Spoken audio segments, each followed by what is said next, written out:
প্রতি 100 কিলোমিটার পর পরে ধরে নেওয়া হয় যে ভাষার উচ্চারণ, শব্দ এগুলো পরিবর্তন হয়ে যায়।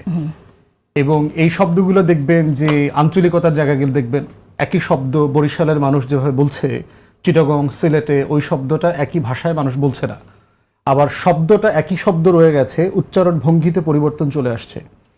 এই জন্য আমার মনে হয় যে ভাষাকে শুধুমাত্র ফ্রেমিং করা এবং এই ভাষার রাজনীতির মধ্য দিয়ে একটা কলোনিয়াল জায়গাও আছে।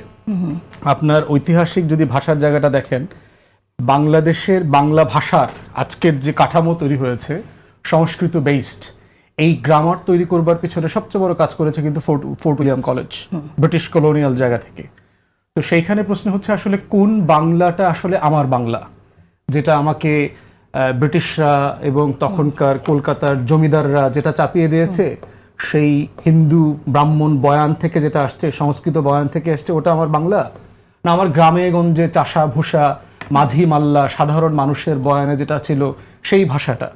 একটা কি শুদ্ধ আর একটা অশুদ্ধ, একটা বললে গুনাহ হবে আর একটা বললে সওয়াব হবে, ব্যাপারটা কিরকম? ব্যাপারটাকে এইভাবে দেখার আসলে দরকার নেই। বিষয়টা হচ্ছে একটা অর্গানিক প্রসেসের মধ্য থেকে যাওয়া দরকার। দুটোই কারেক্ট, যে যেটা বলে। দেখেন, ইনকিলাব শব্দটা প্রথম কে ইউজ করলো? হযরত মোহানি, আপনার খুব বিখ্যাত লেখক ছিলেন, পত্রিকার সম্পাদনা করতেন এবং কংগ্রেসের নেতা ছিলেন। ব্রিটিশ বিরোধী আন্দোলনে উনি প্রথম ওনার কবিতা এবং স্লোগানের মধ্য দিয়ে উনি এটা বলেছেন। আজাদির শব্দ দেখবেন ব্রিটিশ বিরোধী আন্দোলনে এই শব্দগুলো আসছে। আজকে যারা বলবার চেষ্টা করছেন ইনসাফ, আজাদি, ইনকিলাব, এগুলো নতুন শব্দ, তারা আসলে ইতিহাস জানেন না। বরং ব্রিটিশ বিরোধী আন্দোলনে কংগ্রেসের সবচেয়ে জ্বলন্ত এবং যেটা লাইভ স্লোগান ছিল সেটা হচ্ছে ইনকিলাব জিন্দাবাদ। তো এখন প্রশ্ন হচ্ছে, কংগ্রেস ব্যবহার করেছে তখন গুনাহ হয় নাই?